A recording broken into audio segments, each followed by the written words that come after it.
Hi, welcome to HHPK 350 Motor Learning and Control. My name is Dr. Sandy Kimbrough, and this presentation is just going to go over the syllabus and introduce you to the topics of the course and how the course is going to work. This is an online course in its entirety, so be sure that you are understanding not only the syllabus but how to operate in ECollege if you haven't taken a class online before. Go ahead and print the syllabus and have it in your hand or have it open on another screen. So as you listen to this, you can refer to the syllabus and see what I'm talking about. So my contact information is at the top of the syllabus. Like I said, my name is Dr. Sandy Kimbrough, and you've got all my contact info, but email is definitely the best way to get in touch with me, as I can get that at any time and anywhere. I normally will respond very quickly. I will always respond within 24 hours, except on the weekends, which I may ask to have until Monday morning to reply. That's all, of course, as long as I'm somewhere where I have internet.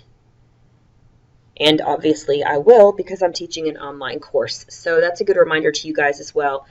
Just keep in mind you need to be checking your email from me.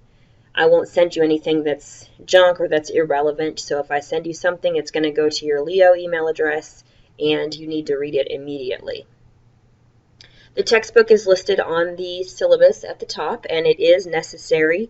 You need to make sure that you do all the readings because the lectures don't repeat the information in the readings, and the readings are very important in terms of your quizzes and your assignments and your complete understanding of the material. So the course objectives are listed on the syllabus for you, and there are a lot of them.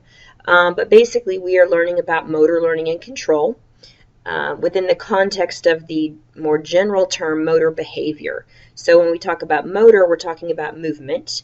When we're talking about learning, we're talking about a relatively permanent change in behavior due to practice or experience. And that's where most of our focus is going to be in this class, is how people learn to do skilled movements. So how do we train them? What are the factors that affect skilled movement and the learning of such movements?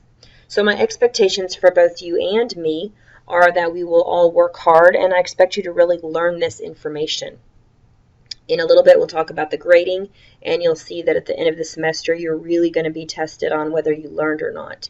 So it's really important that you absorb the information and really connect with it and not just skim over it. So I do have a tip for you. You're going to have an ongoing project that's going to begin in section 1 and continue all the way through all the sections of the course. The last topic within each section is called massed distributed. My suggestion is that you go ahead and read the associated article and watch the videos.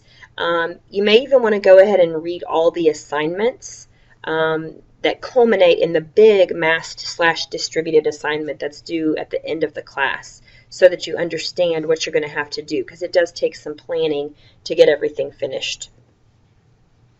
All right, let's go ahead and talk about evaluation, or where your grade comes. I'm on the second page of the syllabus. Like I said, you'll have 4 sections. Each is worth 100 points, or 20% of the class. The last 20% is a verbal or oral final exam. So within each section, you'll have quizzes, discussions, and assignments that correspond with each topic. So within one section, you may have the first topic, a quiz about that, and an assignment. Then you have the next topic, typically a quiz and maybe a discussion or an assignment or both, and so on and so forth. So all the points for everything within section 1 adds up to 100. All the points for everything in section 2 adds up to 100. And then you have the final exam. So toward the end of the semester, I'll send out an online sign-up that has a variety of times and dates from which you can choose to schedule your verbal final exam. So you will pick a time that works for you and that is available. Provide your phone number, and I will call you at that time, and we will talk about the class for about 30 minutes. I'll ask you to demonstrate not only your knowledge, but your understanding and your ability to apply the material that you learned. So let's talk a little bit more about quizzes and sections. If you look just under grading scale on your syllabus where it says section quizzes and participation. So each topic will typically have a lecture and some reading that might be in the textbook, it might be on another web page, it may be a paper. You'll be directed to do typically a quiz and either a discussion or an assignment or both. Each section has an end date, all right? So if the end date, for example, was February the 5th, then everything is due by that date at 11:59 p.m. That doesn't mean that you should do everything on the due date. That means that is the last opportunity for you to submit anything. So my policy on late work is that I don't accept it. If you submit something at 12:01 a.m.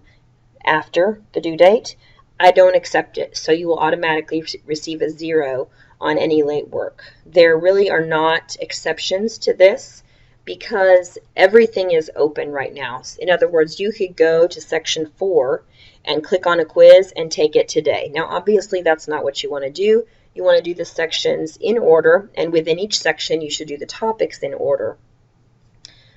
My recommendation is that you work ahead. You start today, hopefully today, when you're listening to this, is the first or second day of the semester, and you're doing your work ahead of time. In terms of discussions, let me back up to quizzes for a second. On quizzes, they're all timed. You only get one shot at them. There will be essay questions, short answer, fill in the blank, matching, true, false, that type of thing. Some questions can automatically tell you if you got them right or wrong, or auto grade if they're true, false, multiple choice, or matching. If the answer is fill in the blank and you spell the word incorrectly, even if it is the correct word but spelled incorrectly, ECollege is going to mark that as incorrect. It's not going to give you credit for it. If that happens, you need to send me an email and say, Dr. Kimbrough, on, practice scheduling quiz number 2, the answer was schema and I accidentally misspelled it. Could I please get credit for that? As long as that just happens a few times, that's fine. If it happens all the time, then I'm going to start saying, no, you need to be careful with your spelling. For short answer and essay type questions, they don't auto grade. So please don't panic and send me emails saying, why am I only getting a 50 on this quiz? Well, if half the questions are essay and I haven't graded it yet, then you're not going to see any points show up until I grade it. So be patient. With discussions, you need to keep in mind that a discussion is a conversation with other people in your class that extends over a period of time. The period of time should be the entire section time. So for section 1, you should be posting for the first time in the discussion within the first couple days of the class, and then you should be checking in and responding to your classmates' posts every couple days at the minimum.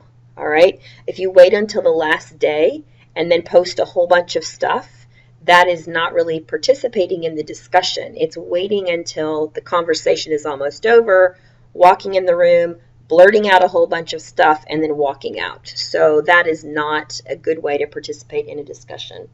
And then assignments, lastly, need to be dropped in the Dropbox. They need to be named appropriately. So on the syllabus, it states this. They need to be named your last name, the name of the assignment, and then with the extension .doc or .docx. Please do not submit things that have the extension .pages, .dot, anything else. It should be .doc or .docx. I will typically grade your assignments and then use the track changes feature and attach a document back to you in the Dropbox so you can see my suggestions.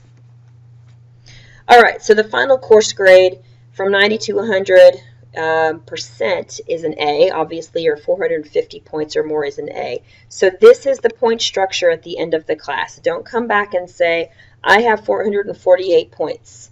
Or I have 349 points. Can I have a C? No, 349 points is a D. So this is what I use to determine your grade. Okay, some of this I already mentioned. But ECollege, you have signed up for an online class, which indicates that you are prepared to take an online class. So you need to be using a computer that is fast and reliable. Do not start taking a quiz if your battery is low. if you are in a bad Wi-Fi area, if, fill in the blank. So be sure you're in a place with good Wi-Fi, with plenty of power on your computer. You're plugged in, you're connected, you're ready to go, you're not distracted. Please don't email me and say, hey, my computer messed up. Typically my answer to that is, well, I'm sorry, but no, especially if it's a pattern.